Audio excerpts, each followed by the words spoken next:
కూటమి ప్రభుత్వం ఎన్నికల ముందు బీసీలకు ఇచ్చిన వాగ్దానాలను పూర్తి చేయాలని, అదేవిధంగా కులగణన పూర్తి అయిన తరువాత స్థానిక సంస్థ ఎన్నికలను నిర్వహించాలని కూటమి ప్రభుత్వానికి బీసీ సంఘం జిల్లా అధ్యక్షుడు ధర్మేంద్ర విజ్ఞప్తి చేశారు.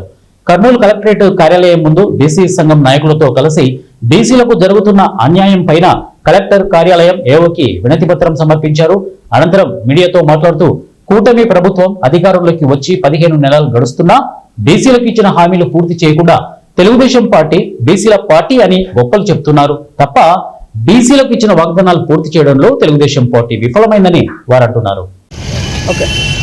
ఈరోజు బీసీ సంక్షేమ సంఘం ఆంధ్రప్రదేశ్ రాష్ట్ర అధ్యక్షులు కేఎన్ శంకర్రావు గారి ఆధ్వర్యంలో రాష్ట్ర వ్యాప్తంగా 26 జిల్లాలలో బీసీలకు ఏదైతే 2024 ఎలక్షన్ల కంటే ముందు కూటమి ప్రభుత్వం ఇచ్చినటువంటి హామీలన్నింటినీ కూడా తూచా తప్పకుండా నిర్వర్తించాలని చెప్పేసి నిర్వహించి మొత్తాన్ని ఏది కూడా ఎక్కడ కూడా పక్షపాత ధోరణులు లేకుండా ముఖ్యంగా బీసీలకు ఏవైతే ఇచ్చినారో ప్రతి ఒక్క హామీని అమలు చేయాలని చెప్పేసి డిమాండ్తో కలెక్టర్ ఆఫీసులలో అర్జీలు ఇవ్వడం జరిగింది.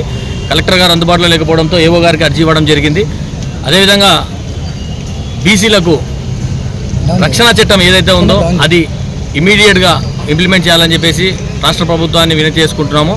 ముఖ్యంగా రానున్న లోకల్ బాడీ ఎలక్షన్లలో ఏదైతే కులగణన జనగణన ముందు ఆ ప్రక్రియని పూర్తి చేసిన తర్వాతనే ఎన్నికలకు వెళ్ళవలసిందిగా రాష్ట్ర ప్రభుత్వాన్ని కోరుకుంటున్నాము.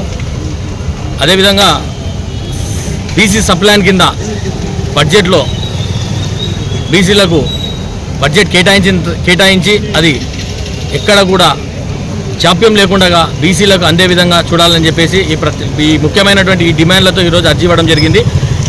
ఈ డిమాండ్లపైన రాష్ట్ర ప్రభుత్వము కూటమి ప్రభుత్వము ముఖ్యంగా దృష్టి పెట్టి మరొకసారి సమాలోచన చేసి ఇవన్నీ కూడా అమలు చేయాలని చెప్పేసి కోరుకుంటున్నాం. బీసీ సంక్షేమ సంఘం కర్నూలు జిల్లా.